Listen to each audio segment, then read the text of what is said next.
have many queer friends. So honestly, I'm kind of honored. I think because she doesn't live inside the binary of what we think a woman should be, that is what makes her so special and so exciting and so new. Hey LGBT, it's me, Millie! Please do me a favor, buy tickets to see my new movie Supergirl. As of right now, ticket sales are bad. My Hollywood career is at risk of being canceled. I'm your friend, and Supergirl is super woke. Supergirl doesn't live inside the binary of the average female birthing person. Plus, Supergirl fights those dastardly white Christian nationalists. Support me, your non-binary questioning Millie.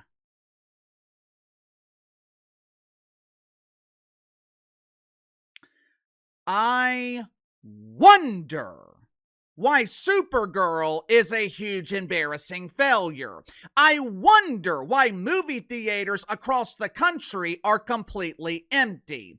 My inside sources, they are telling me that theaters aren't even checking for ticket stubs. They're allowing anyone inside to see this toxic garbage, and they still can't put asses in seats.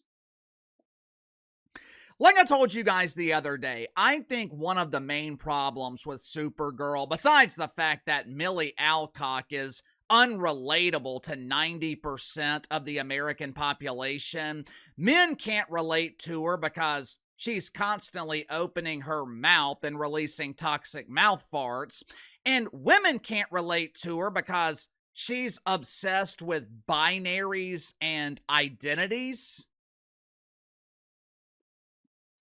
I know Supergirl is supposed to be fantasy, which automatically disqualifies Uncle Casey from watching it. Uncle Casey prefers reality. I don't live in fantasy. But growing up, most fantasy films, they at least had some basis in reality. It's not hard to believe that Superman saves women and children. Not hard to believe that Batman fights crime in Gotham City. But today, Hollywood expects me to believe that Supergirl is some unstoppable force.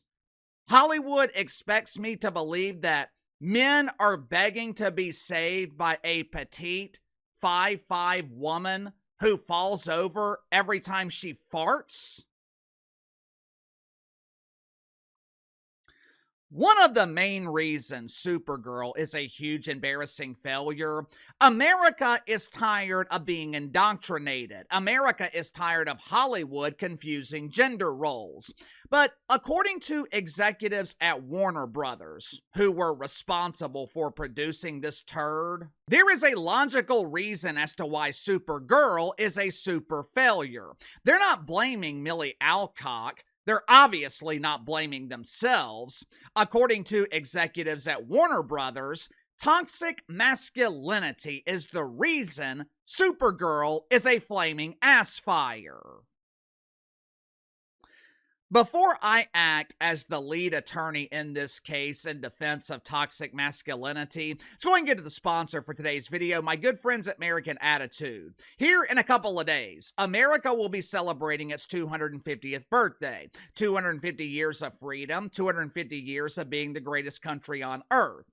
Due to a certain political party that is anti-American, I'm sure July 4th is going to be intentionally divisive.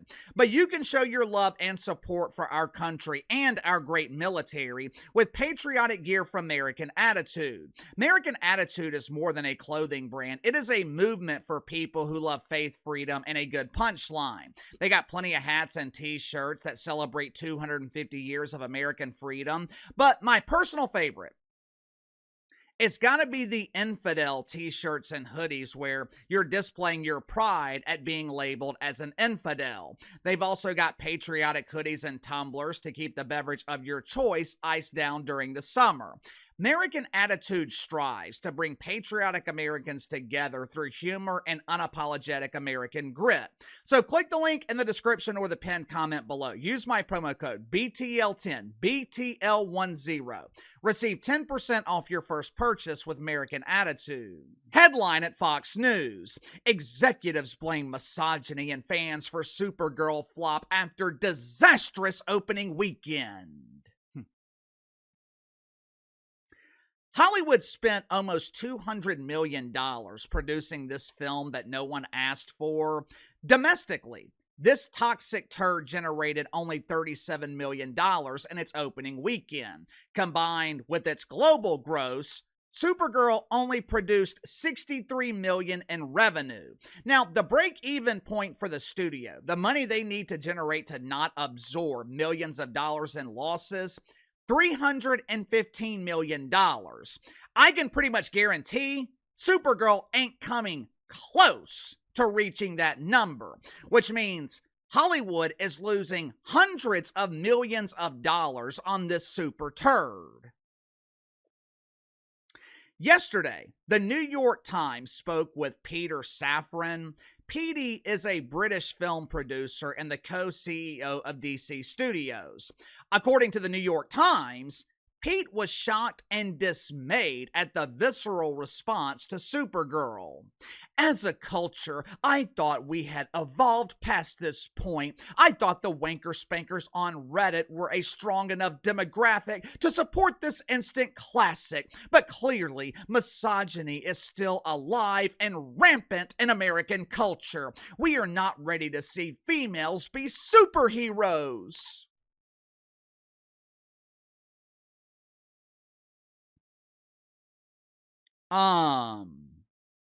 What? Excuse me? Let me make sure I'm understanding you correctly. You're blaming misogyny? You're blaming toxic masculinity?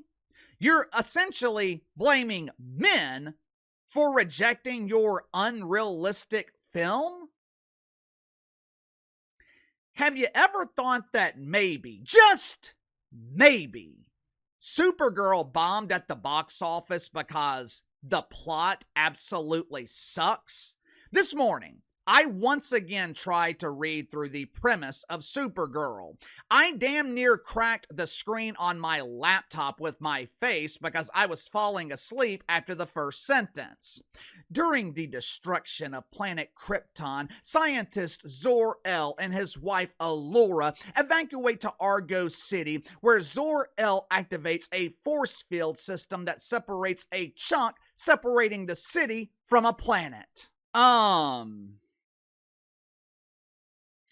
Unfortunately, I can't translate this to English because I am not fluent in dork, but why in the hell would any grown man waste his time and his money watching this garbage? Uncle KC, maybe Supergirl was made for the children. Oh, the children! It's all about the children!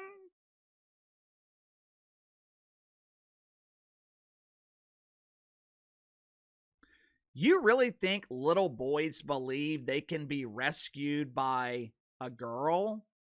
Even if the girl describes herself as super, you really think little boys are dreaming about being rescued by a girl?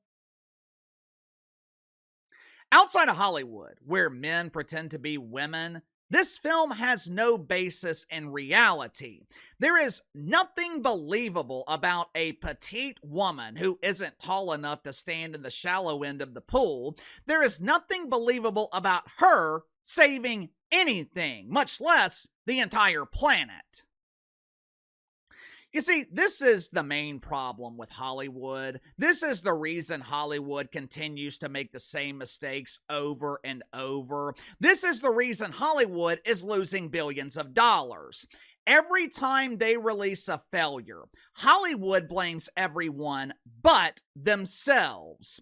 Right now, I am having one of my best years here on YouTube. I'm fortunate enough that other platforms are actually reaching out to me, offering to pay me monthly to upload my videos on their platform. But I would not be here today if I didn't go through what I went through last year. More importantly, I would not be here today if I didn't realize I was the problem. Last year was brutal for a lot of us creators here on YouTube. Views were down significantly. Growth was damn near impossible. YouTube was being flooded by bot farms, AI farms. Last June, I was down over 1 million views compared to June of 2024. It was bad. Naturally, I looked to blame everyone but myself. I blamed the algorithm. I blamed the economy. It's amazing the excuses that you can come up with. Key word, excuses, because that's exactly what it is, an excuse. It is amazing the excuses that you can come up with when you're defending yourself by shifting blame. At some point last fall, I finally woke up. I quit creating excuses and decided to control what I can control.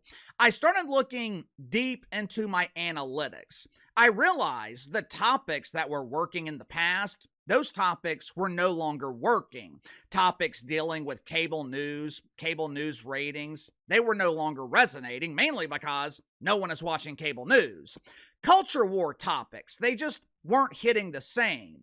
With Donald Trump in the White House, millions of people, they are now watching left-wing creators, which is usually what happens. Whoever the president is, casual viewers, they will watch creators who are critical of the president, because the president, no matter who he is, he will always be unpopular. Unlike Tucker Carlson, hey, it's me, Tucky! Unlike Candace Owens and the handful of creators who sacrifice their beliefs by chasing views, I refuse to do that. I couldn't pretend to demonize the Trumper after I spent a couple of years supporting him against John Biden. Now, that does not mean I agree with everything the Trumper does, but I refuse to flip just to chase views. Around October, November, I started changing my topics. Now, it was subtle at first, but the changes I started making last fall, that is the reason I'm doing better today. And I never would have changed if I continued to blame everyone else for my struggles. But in order to do that, you have got to be willing to swallow your pride. You have to be willing to sacrifice your ego, and clearly, Hollywood is not willing to do that. As a result, they continue to produce movies that no one wants to see, and they continue to lose billions of dollars in the process. All because Hollywood would rather blame you than blame themselves. Sound off in the comments below. I'll see you guys later.